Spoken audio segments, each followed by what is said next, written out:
and going on a journey, and that journey can look like anything. It can be a very clear-cut journey, it can be an emotional journey, but what we want is we want a story that we understand and that has it has a strong character that we're able to follow. Twists, turns, worlds we haven't seen before, fresh takes on familiar genres, these are all things that are attractive to Hollywood. There are a lot of cynical executives in Hollywood who think that there are no new ideas, but there are even more executives in Hollywood who are excited for all of the new ideas that are out there. And that's something that, as entertainment and media is spanning across the globe and reaching more and more people, it's not a form of entertainment that is just limited to people who can afford to go to the movies or can afford to have a television and cable subscription at home. Entertainment is reaching people all over the world, and that gives us more and more opportunity to tell different kinds of stories to reach these new audiences. You think of a movie like Slumdog Millionaire, Danny Boyle's really incredibly successful and just amazing movie, Oscar-winning movie from 2008. That's a story that on its surface most people wouldn't, the average suburban moviegoer in the US wouldn't necessarily have a lot in common with a young boy who grew up in the slums of Mumbai. But that story was a journey, and it was about a hero trying to overcome, and he was trying to win something, and that was a relatable story. And so there are so many stories like that come from around the world, and Hollywood is eager and hungry for different stories. We want to see new things. We want to see action and adventure. We want to see children's programming. We want to see the Star Treks and all of those things that we've seen before. But there's room for everything. There's room for great stories no matter what they are. So something that's fresh but is well developed, has great characters, and is something that we just haven't really seen before, those are things that we really look for. Stories that will reach wide audiences, whether that is, reaching an underserved market, an underrepresented market, or whether it's just a very relatable story about a hero. For instance, Jennifer Lawrence's character in The Hunger Games, she's a young teenage girl, and she's tasked with essentially saving the planet.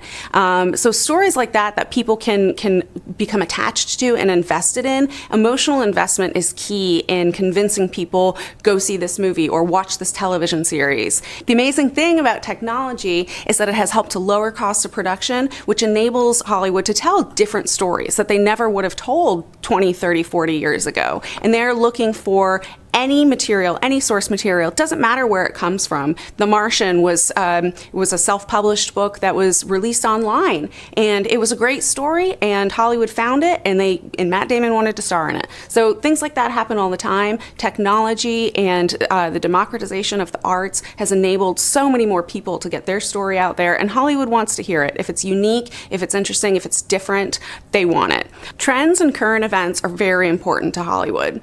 Entertainment is a reflection of who we are, of our culture, of changing attitudes, changing values, and Hollywood wants to bring entertainment to people that they want. It is first and foremost a business, so they want to create content that consumers are going to want to consume.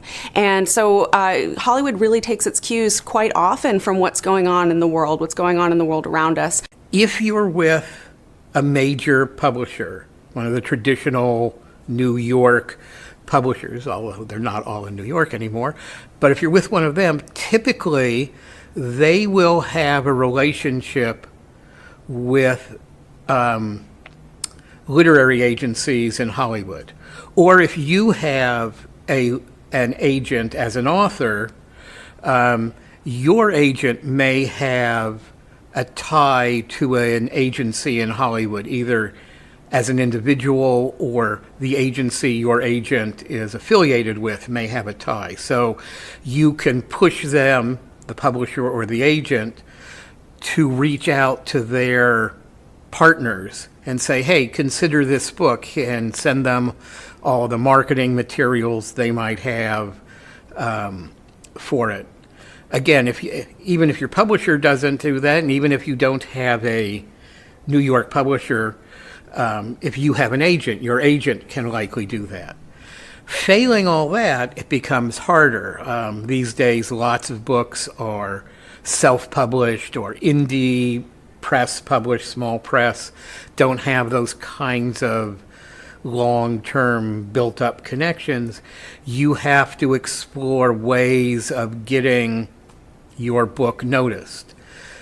Some of that is reviews. If you can get good reviews in the places that get notoriety. To some extent, things like Goodreads are all, and similar organizations, are all perused by the Hollywood agencies and the Hollywood studios.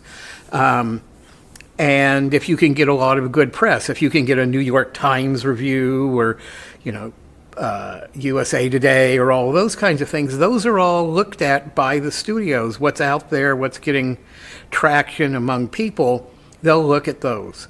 Again, failing that, you have to see if you can find, if you can meet people at studios, if you can communicate with them, if you can find a famous actor or director who you happen to know or who is a fan of your work, then maybe you can go that way and say, hope